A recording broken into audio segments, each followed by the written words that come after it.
Fazemos a diferença com o conteúdo de qualidade.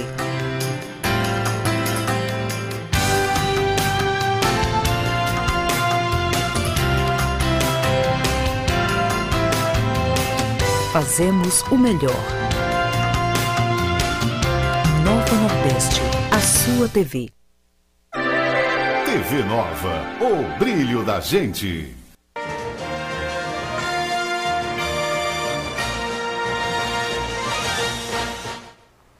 Está começando pela TV Nova Nordeste o programa Políticas, um espaço dedicado à discussão e debates de ideias e fatos em Pernambuco.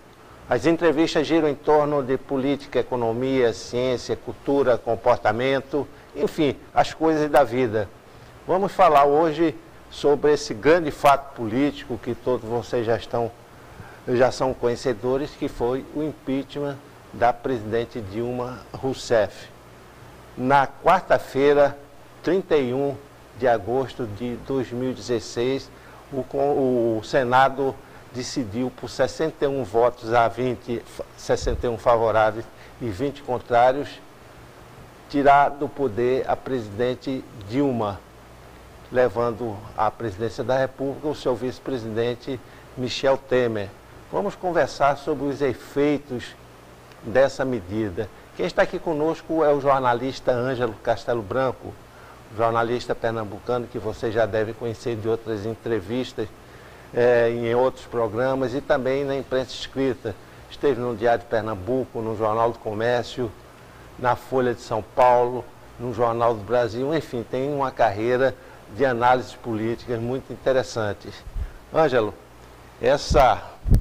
esse grande fato, essa mudança nacional, queríamos saber de você, como é que você viu essa decisão do Congresso de decidir pela retirada da presidente Dilma do poder com base nos crimes de responsabilidade apontados no decorrer de quase 9 meses de discussão legislativa sobre o impeachment da presidente?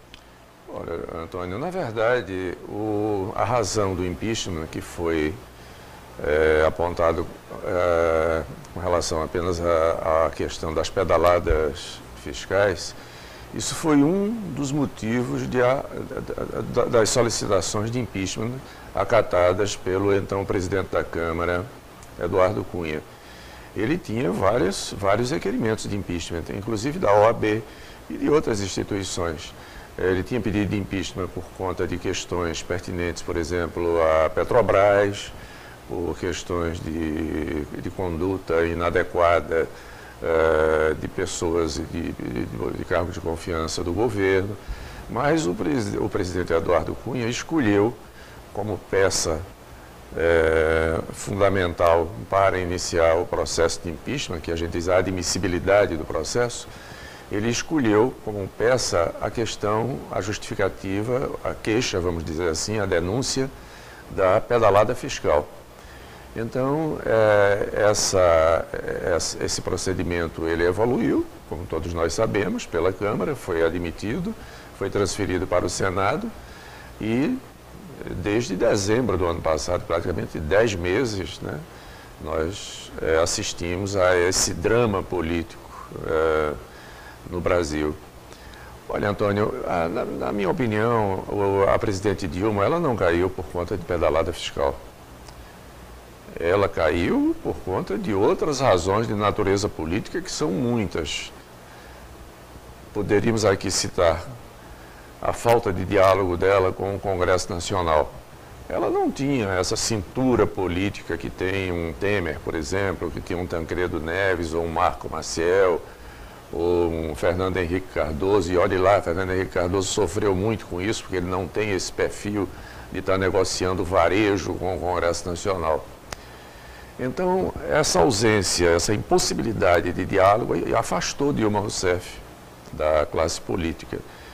E, paralelamente a essa indisposição, a essa incompatibilidade da presidente com a classe política, o país mergulhou numa crise econômica sem precedentes por conta do modelo econômico, da filosofia econômica que a presidente Dilma denominou de nova matriz econômica, que não deu absolutamente certo. A economia do Brasil, ela ruiu como um castelo de cartas. Tudo que havia sido construído a partir do Plano Real, comandado na época entre o ministro e o presidente, posteriormente o presidente Fernando Henrique Cardoso, tudo isso ruiu. Quer dizer, então, quando o país mergulha numa crise econômica, quando você verifica que em toda a família hoje tem uma questão grave de pessoa desempregada e tal. Então, essa onda de descontentamento com relação à questão econômica, no meu entender, ela pesou muito mais para o processo de impeachment da presidente Dilma do que mesmo as alegadas pedaladas fiscais. Exato, e foi um processo, poderíamos dizer, sofrido, né? Em 9, 10 meses de conversas legislativas, de comissões, tanto na Câmara Federal quanto no Senado, para admitir todo o processo, as votações, as gritarias, a tropa de choque petista que você acompanhava pela televisão. Isso tudo gerou que sentimento na população brasileira? Será que a população brasileira, nós andamos pelas ruas, temos contato com pessoas de variados segmentos econômicos? Qual é a sua impressão junto a essas pessoas que não estão ligadas diretamente dentro do processo? Essas pessoas perceberam a mudança presidencial? Naturalmente que sim. Agora, essa sua observação, ela remete a uma questão mais básica, que é a questão do modelo político adotado pelo Brasil. Ao contrário do parlamentarismo, onde existe um mecanismo de defesa do Estado, do Estado no sentido amplo, onde quando o primeiro-ministro, ele não é um bom gerente, porque hoje, no mundo moderno, o presidente da República e o primeiro-ministro, eles são gerentes, eles têm que cuidar da receita e da despesa, porque o país funciona como se fosse uma empresa. Então você não pode gastar mais do que você ganha, você tem que ser eficiente na prestação de serviços básicos de educação, de saúde, de segurança, e tudo isso depende de um controle rigoroso do orçamento. Então você tem que ser, na verdade, um gerente com algum conhecimento ou muito bem assessorado do ponto de vista de finanças. Então, no parlamentarismo, quando um primeiro-ministro ele não atende às expectativas da sociedade, que ele passa a ser o administrador ou o gerente, o parlamento dá a ele um voto de desconfiança, é votado um voto de desconfiança, e ele é destituído e é feita uma nova eleição e escolhido um novo primeiro-ministro. No presidencialismo brasileiro não existe esse mecanismo, então existe o mecanismo de impeachment, que é um mecanismo doloroso, é um mecanismo traumático, porque no fundo o impeachment, ele violenta o processo democrático, não deixa de ser a filosofia do impeachment, o mecanismo do impeachment, a votação do impeachment, ele põe o sistema democrático, digamos assim, alguns valores fundamentais do sistema, dos princípios democráticos, contra o eleitor, porque o eleitor diz, poxa, eu votei em Fernando Collor de Mello e agora o presidente que está assumindo é Itamar Franco. Eu votei em Dilma Rousseff e o presidente que está assumindo é o Michel Temer. Então, ele acha que, naturalmente, que os partidários, os aficionados, os simpatizantes do partido do presidente ou da presidente depostos, eles vão dizer que a democracia foi violentada, que houve um golpe de Estado, que isso, que aquilo. Mas, na verdade, não houve nenhum golpe de Estado. O que há é um modelo político inadequado, antiquado, anacrônico em muitas coisas, falido em certos aspectos. E o Brasil precisa fazer uma reforma política. Agora, como fazer essa reforma política? Esse é, na verdade, o maior desafio do Brasil. Sem dúvida. E essa questão da reforma política vem sendo debatido, discutido, lançado na mídia, vai e volta, o Congresso lança essa discussão. Mas você tocou num ponto interessante, que foi a questão do parlamentarismo, né? Existe hoje um descrédito generalizado em todo o país pela atividade política. Se sabe que existem políticos bons, pessoas de caráter, pessoas honestas e políticos mais sabidos, para não dizer outras coisas, né? Mas a imagem geral do político brasileiro é uma imagem negativa, né? O parlamentarismo não encontraria isso como um grande obstáculo, não? O parlamentarismo, ele nunca fez parte da cultura brasileira, da chamada civilização brasileira. Houve uma tentativa lá pelos anos 60, quando Tancredo Neves chegou naquele momento entre aquela transição de Goulart, que não foi, enfim, houve uma experiência parlamentarista e recentemente houve uma votação, um plebiscito e novamente o parlamentarismo ele foi derrotado. Porque assim, ao contrário das nações europeias da época, que sabiamente mantiveram o regime monarquista e flexibilizaram a monarquia com a introdução do parlamentarismo, como hoje funciona na Inglaterra, na Bélgica, na Suécia, enfim, em vários países que deram certo do ponto de vista econômico, mas são características peculiares de cada uma dessas nações.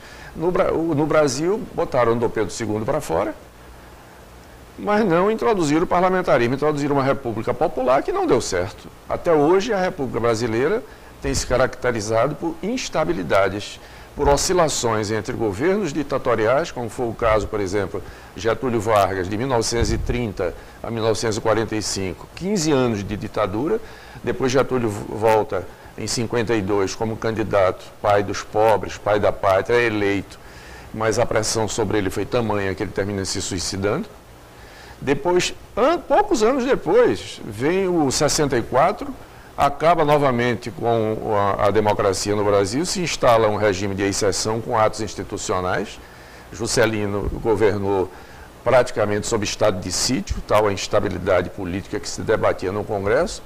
Passamos aí 20 anos sobre a vigência de governos militares e tivemos 2 presidentes eleitos e todos 2 foram objeto de impeachment.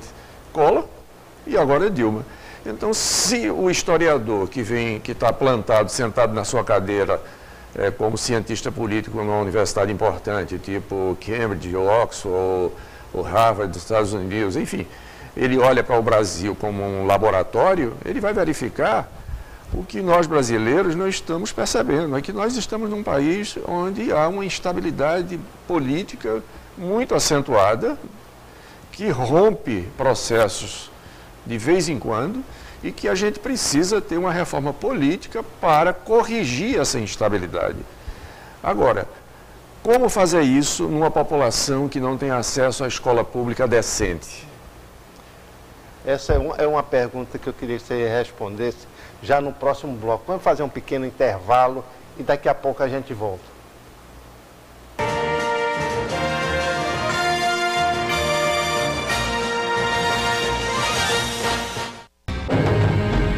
A natureza em toda a sua força criadora e poder indomável. Planeta Terra, a vida em alta definição. Domingo, 6 da tarde.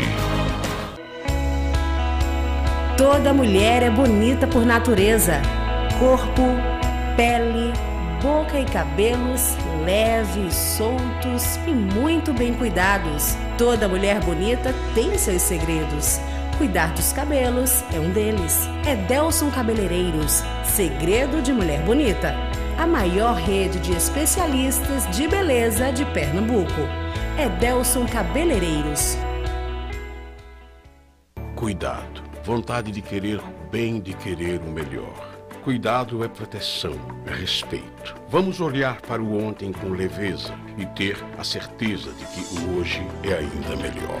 Porque são as experiências que formam a nossa identidade. São elas que conservamos com cuidado para nunca esquecermos quem somos. Real Hospital Português, 160 anos de história e cuidado com os pernambucanos. Música, teatro, cinema, festivais, ideias criativas em um programa jovem e atual. Um mergulho no mundo cultural em nossa região. Muita cultura pernambucana, cinema, teatro, para que você fique a par de tudo que acontece aqui na nossa cidade. Valesca Andrade comanda o Metrópolis Pernambuco, de segunda a sexta, 13h. TV Nova, o brilho da gente.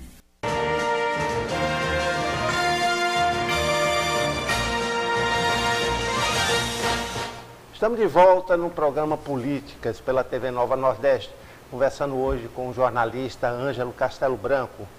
O jornalista vem acompanhando de perto essa questão do impeachment da presidente Dilma, como tantos outros brasileiros. No primeiro bloco vimos as análises dele a respeito desse fato em si e de uma reforma política. Ele finalizava o bloco falando da importância da educação da população brasileira para passar esse período de dificuldades e apontar um caminho político razoável para o país. Não é isso, Ângelo? Pois é, Antônio. Então, é assim, o Brasil ele tem diferenças sociais abissais. Você tem regiões no Brasil onde há um certo equilíbrio entre as classes menos favorecidas e as classes mais favorecidas em termos de educação, de qualidade da educação.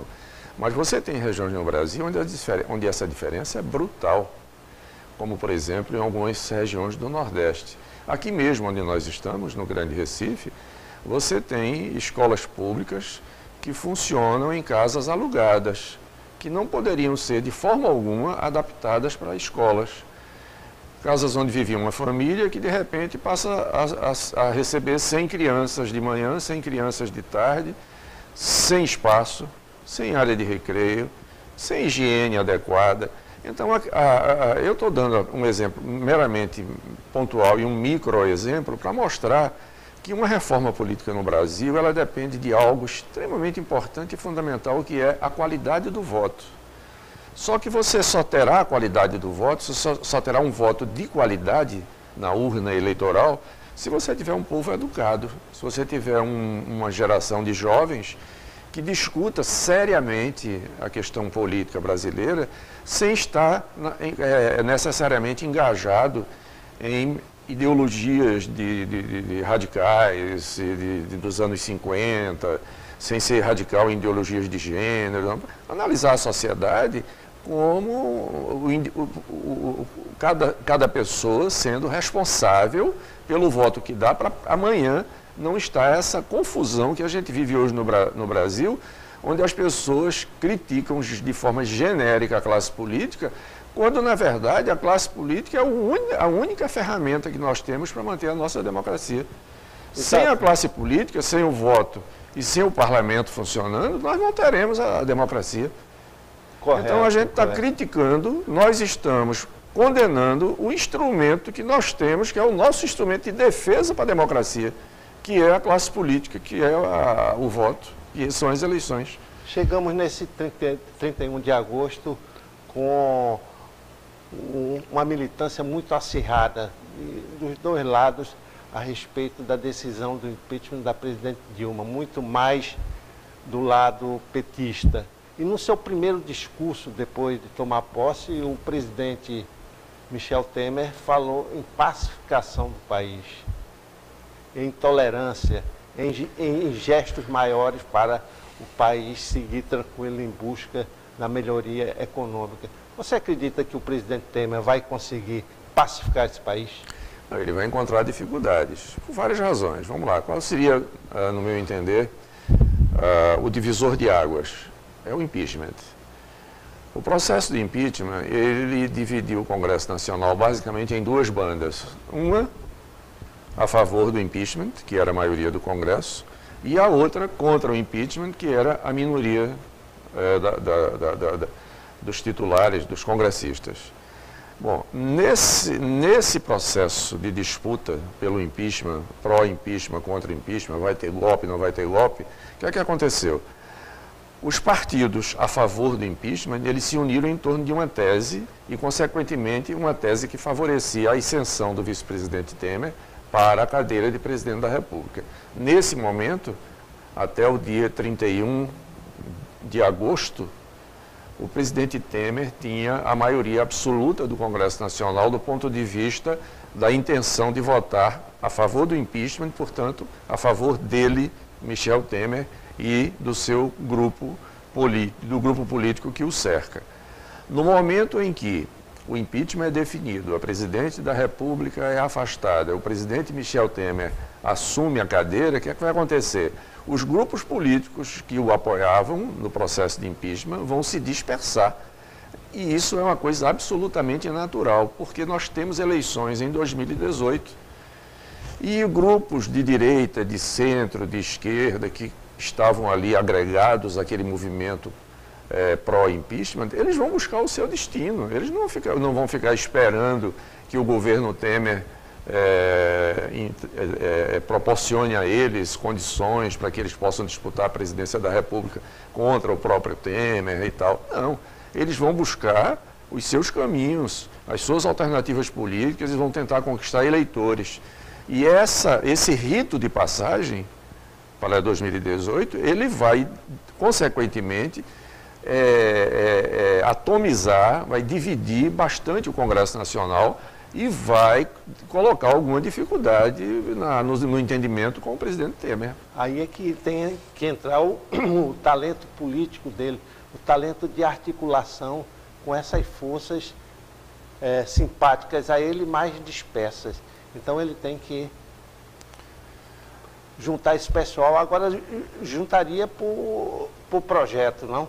E não uma maioria definitiva, que isso parece muito difícil, né? Se nós estivéssemos vivendo as condições ideais econômicas, que estamos longe dela, o presidente Temer poderia se dar ao luxo de dedicar o governo dele apenas a manter o equilíbrio no Congresso Nacional, sem que exteriorizasse nenhuma intenção de apoiar alguém ou para sua própria sucessão ou ele próprio, que ninguém sabe, ele pode até vir a ser candidato. Isso vai depender de uma discussão no Supremo Tribunal Federal.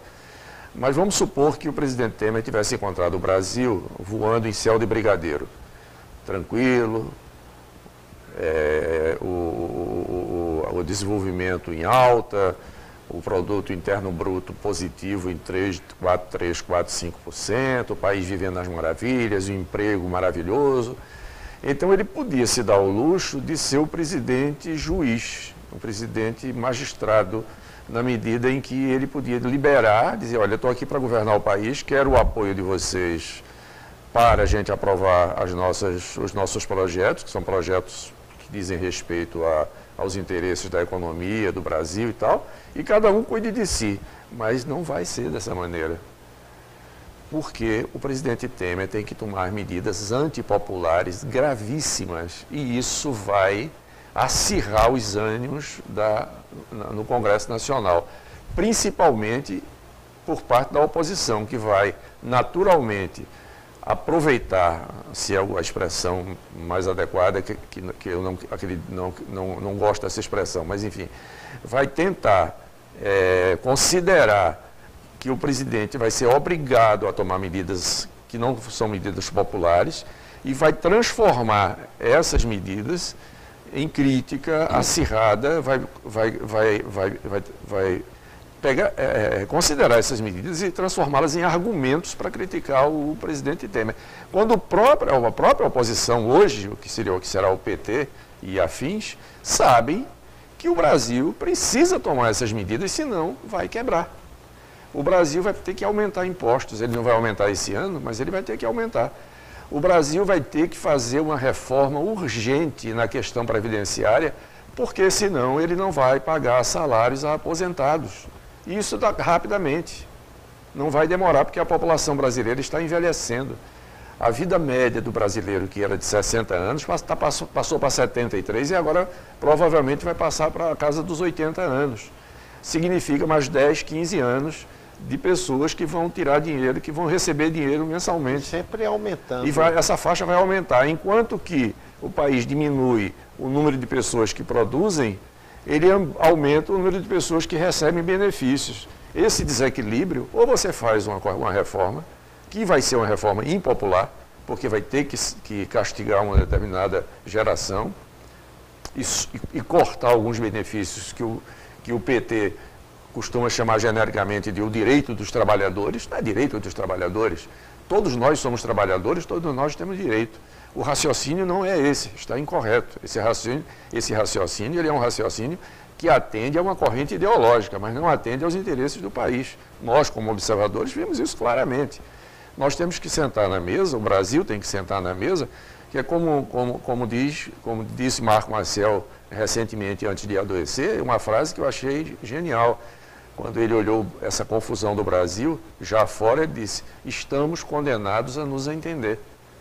Se nós não nos entendermos, o Brasil vai à falência completa, e isso é péssimo para todo mundo. Ninguém quer isso. É uma boa frase. Agora, Ângelo, eu queria saber de você, por suas observações políticas, como esse episódio do impeachment da presidente Dilma, onde o Partido dos Trabalhadores saiu desgastado, e também essa questão da Lava Jato, que está focando suas atividades em gente que era do governo petista, como esses episódios vão influenciar a eleição municipal, com foco, claro, na eleição municipal do Recife, onde o candidato do PT, o ex-prefeito João Paulo, sempre está aparecendo à frente das pesquisas de opinião. Bom, há uma diferença básica entre uma eleição nacional e uma eleição municipal. Na eleição municipal, as questões são focadas mais nos problemas locais e não nos problemas nacionais. Por exemplo, não caberia a uma eleição municipal estar denunciando que a Petrobras foi saqueada, não sei o quê.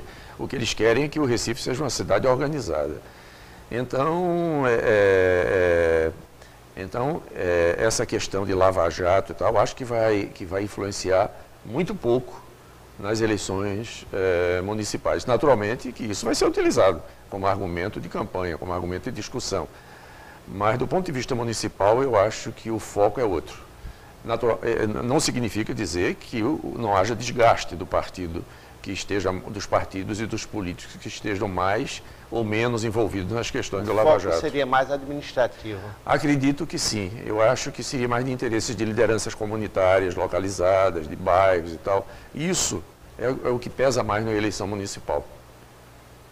Ângelo Castelo Branco, muito obrigado pela sua presença aqui. Infelizmente, acabou o nosso tempo e ouvimos aqui dos jornalistas as suas análises sobre o momento político nacional e também sobre a visão municipal diante desse efeito do impeachment. Ângelo, muito obrigado pela sua presença e ao telespectador, até o próximo programa.